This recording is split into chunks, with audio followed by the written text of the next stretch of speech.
Et si, sans le savoir, vous étiez tombé dans un piège invisible, un piège si subtil qu'il ne vous empêche pas d'agir, mais vous donne au contraire l'illusion de maîtriser. Un piège qui se dissimule derrière vos bonnes intentions, vos certitudes et vos analyses. Il vous pousse à vouloir tout comprendre, tout prévoir, tout contrôler, à croire que vos choix sont toujours justes, vos jugements toujours fondés, votre perception toujours fiable. Ce piège porte un nom, le complexe de Dieu. Il ne s'agit pas d'une folie grandiloquente, ce n'est pas un délire mystique, c'est plus insidieux que cela. Avez-vous déjà eu cette impression persistante que les autres ne voient pas ce que vous voyez, que leur raisonnement est bancal, leurs décisions absurdes? Avez-vous déjà ressenti ce besoin irrépressible de corriger, d'orienter, de guider, non pas par arrogance, mais parce que vous aviez l'intime conviction d'avoir raison? Ce sentiment peut sembler anodin, il ne l'est pas. Car ce que vous prenez pour de la lucidité pourrait bien être un masque, une défense, une manière élégante de ne pas faire face à quelque chose de plus profond, de plus sombre, la peur du chaos, la peur que les choses vous échappent, que le monde soit incontrôlable, que vous ne soyez pas à la hauteur de son absurdité.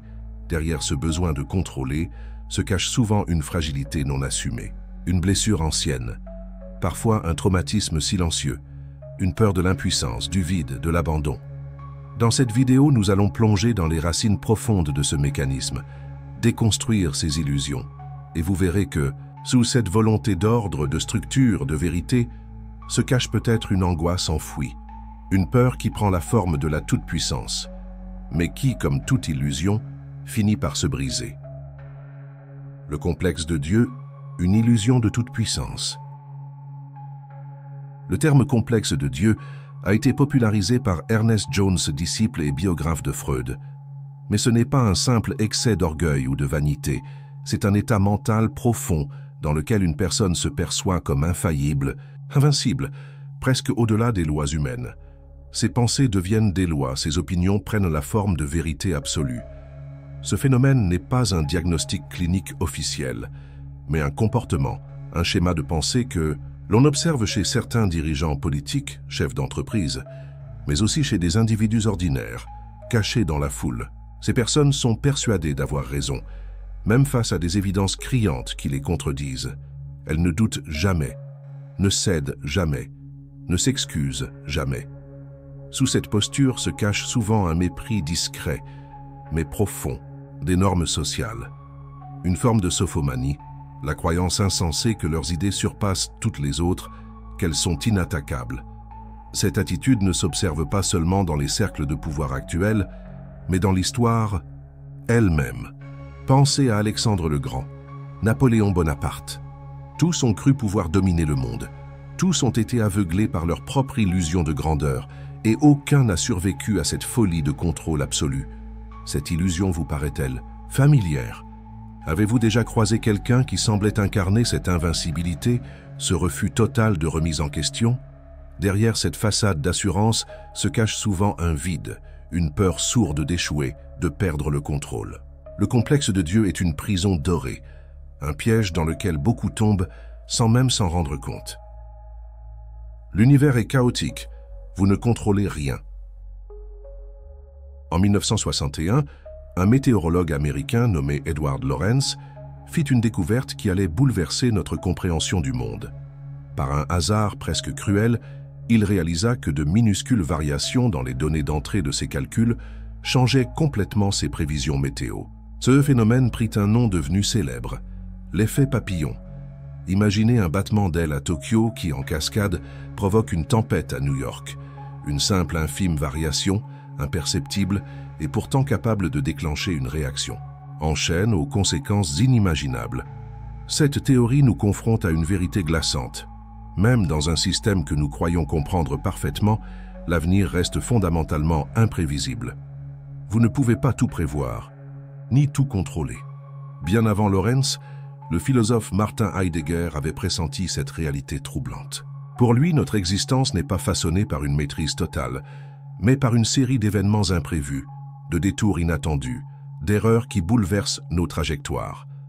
C'est une idée qui heurte profondément notre besoin de certitude. Si l'univers et même notre vie sont régis par ce chaos latent, alors cette obsession du contrôle, ce que le complexe de Dieu cherche à nourrir, n'est qu'une illusion désespérée. Vous pouvez essayer de contrôler, de prévoir, de dominer chaque instant. Mais le monde, lui, continue d'évoluer dans un désordre silencieux, insaisissable, qui défie toute prétention à la toute-puissance. L'interconnexion totale. Chaque acte est une déflagration. Imaginez un geste d'apparence anodine, un simple clic sur un lien. Ce geste banal pourrait bien changer le cours de votre vie. Par ce clic, vous pourriez rencontrer quelqu'un, lancer un projet, déménager, transformer votre existence. Quand Tim Berners-Lee inventa le World Wide Web en 1989, au cœur du CERN, il ne se doutait pas que cette innovation allait bouleverser bien plus que la science. Il voulait simplement faciliter l'échange d'informations entre physiciens, mais son invention allait remodeler la politique, l'amour, le travail et même les guerres. Chaque décision que vous prenez se diffuse dans un réseau complexe, invisible, mais vibrant d'interconnexion. Une erreur minime, un mot maladroit, une absence, un pressentiment, tout peut déclencher une réaction en chaîne.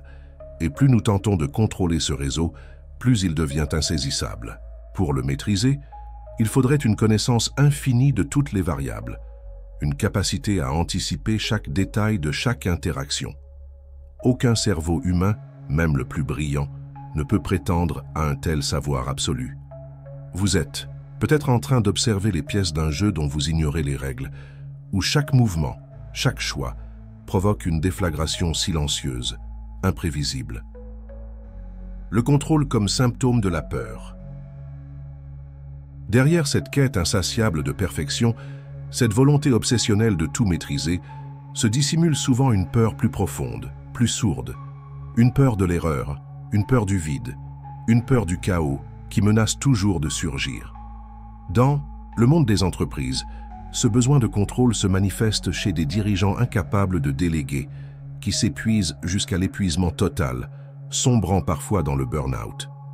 Dans les familles, il prend la forme de parents surprotecteurs qui, sans le vouloir, étouffent leurs enfants sous un manteau d'inquiétude et d'interdit. Dans les couples, ce contrôle devient un poison. L'autonomie de l'autre est perçue comme une menace, un danger à contenir. Les psychologues sont formels. Vouloir tout contrôler crée une tension constante, une pression intérieure qui ne faiblit jamais. Et comme tout acier sous trop de pression, cette tension finit toujours par se rompre. Accepter l'imprévisible, une révolution intérieure. Les stoïciens, ces sages de l'Antiquité, avaient aperçu une vérité que nous peinons encore à comprendre pleinement. Épictète, l'un de leurs plus grands maîtres, rappelait cette distinction fondamentale. Certaines choses dépendent de nous, tandis que d'autres nous échappent. Ce n'est pas le monde qu'il faut chercher à dominer, mais soi-même. Lâcher prise, loin d'être un acte de faiblesse, est une révolution intérieure. Ce geste consiste à reconnaître humblement que certaines forces, certains événements, ne se plient pas à notre volonté. Et c'est précisément dans cette incertitude, dans ce chaos apparent, que réside une liberté insoupçonnée. La liberté de vivre pleinement chaque instant, sans chercher à tout contrôler. La liberté d'aimer sans garantie, sans attendre, un retour mesurable.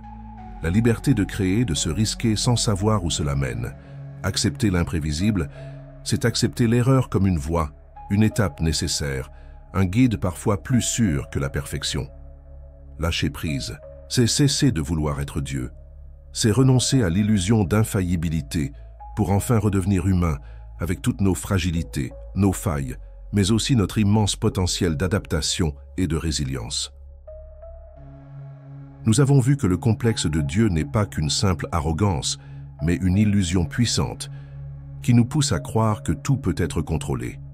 Pourtant, l'univers, avec son chaos imprévisible et l'interconnexion invisible de nos actes, nous rappelle sans cesse notre vulnérabilité. Derrière cette quête du contrôle, se cache souvent une peur profonde, une peur de l'inconnu, du vide. Cette peur, bien qu'inconfortable, est aussi une porte vers la conscience.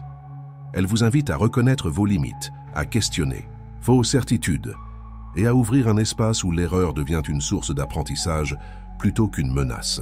C'est dans cette tension entre maîtrise et lâcher-prise que se trouve la clé d'une vie authentique, libérée des illusions qui vous emprisonnent. Accepter cette réalité, c'est entamer une révolution intérieure, lâcher prise, non pas pour renoncer, mais pour retrouver notre humanité. C'est en embrassant cette fragilité que réside la vraie force. Et vous, où vous situez-vous dans cette lutte entre contrôle et abandon? Avez-vous déjà ressenti cette illusion de toute puissance ou au contraire, cette libération du lâcher-prise? Vos réflexions m'intéressent. Partagez-les en commentaire, parce qu'au final, ce n'est pas en prétendant être Dieu que l'on change le monde, mais en acceptant d'être humain.